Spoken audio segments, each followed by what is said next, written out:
নমস্কার সবাইকে। সবাই কেমন আছো? কেমন শীত পড়েছে ওদিকে আমাকে জানিও কমেন্টে। আর আমিও মোটামুটি ভালোই আছি। আশা করি তোমরা সবাই ভালো আছো।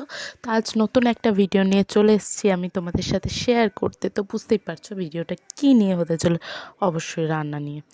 তো এর যা শীত পড়েছে, আমাদের এদিকে যা শীত পড়েছে তাতে বিকেলে স্ন্যাক্সে এরকম একটা গরম গরম বেশ একটা নুন ঝাল একটা পকোড়া হলে না মন্দ হয় না। তো সেই জন্য সবার আবদারে বানিয়েই দিলাম একটা কিছু। তো এই যে প্রথম আমি আজ বানাবো ফুলকপির পকোড়া।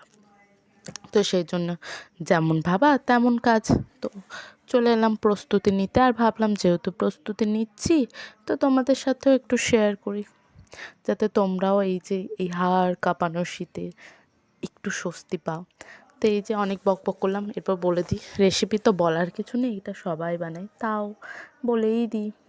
প্রথমে আমি ফুলকপিগুলো দেখিয়ে দিলাম যে একটু ডুমো ডুমো করে কেটেছি, যাতে মানে একটা সাইজ আছে পকোড়া সেরকম। তো পকোড়াগুলো তারপরে আমি ফুলকপিটাকে একটু নুন জলে ভাপিয়ে নিয়েছিলাম। ফুলকপি একটা স্মেল ওঠে। আর এদিকে আমি বেসন নিয়ে নিয়েছি, নুন গোলমরিচ গুঁড়ো দিয়ে আর সামান্য একটু একটু জল দিয়ে ওটাকে ভালো করে মিক্স করেছি। তো অনেক দিন পর পর তো আমার চ্যানেলে ভিডিও আসে, তা তোমরা এরপর কমেন্ট করে জানিও যে আমি এরপর কী বানাবো। আর হ্যাঁ, অবশ্যই আমার ভিডিওটা ভালো লাগলে কিন্তু লাইক করে দিও। তো এই যে আমি ঘুরিয়ে বেসনটাকে ভালো করে ফেটিয়ে নিয়েছিলাম, ও যাতে ওই দানা দানাটা না থাকে।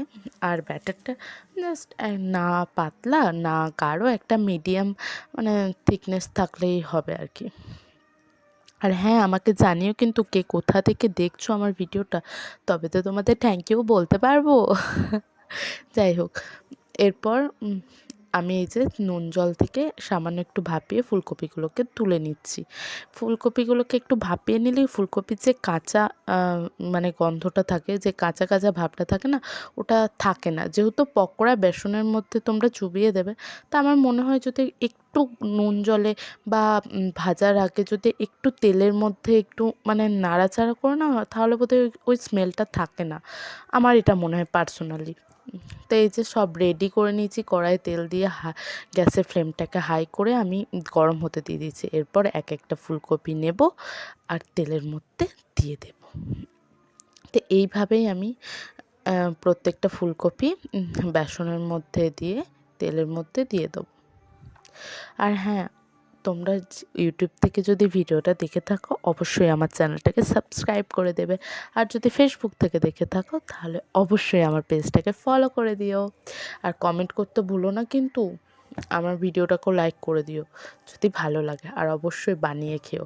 আর এরপর কি বানাবো তোমাদের জন্য, কি বানিয়ে শেয়ার করব এই শীতকালে, অবশ্যই আমাকে জানিও। তো এই যে আমি কিছুক্ষণ লো টু মিডিয়াম হিটে রেখে পকোড়াটাকে ভেজে নিয়েছি কিছুক্ষণের জন্য। তারপর গ্যাসে ফ্লেম বাড়িয়ে পকোড়াটাকে লাল লাল করে নিয়েছি। এই যে এরপর লাল লাল হয়ে যাওয়ার পর আমি একে একে ছেঁকে তুলে নেব। তো চায়ের সাথে এই শীতকালে কম্বলের তলায় চা আর এরকম নুন ঝাল চটালো একটা পকোড়া, উফ, দারুণ লাগবে। হ্যাঁ, অবশ্যই মশলা মুড়ির সাথে মাখিয়ে খেলেও মন্দ হয় না। যাই হোক, এই যে আমি সসের সাথে পরিবেশন করেছিলাম এটাকে। তো আজকের মতো এটুকুই। আমাকে নেক্সটে কমেন্টে জানিও, ভিডিওটাকে লাইক করে দিও। এই যে দেখো ধোঁয়া উঠছে, আমি তোমাদের দেখিয়ে দিলাম। অবশ্যই বানিয়ে খেও কিন্তু। আজকের মতো এটুকুই। ভালো থাকবে সবাই। টাটা।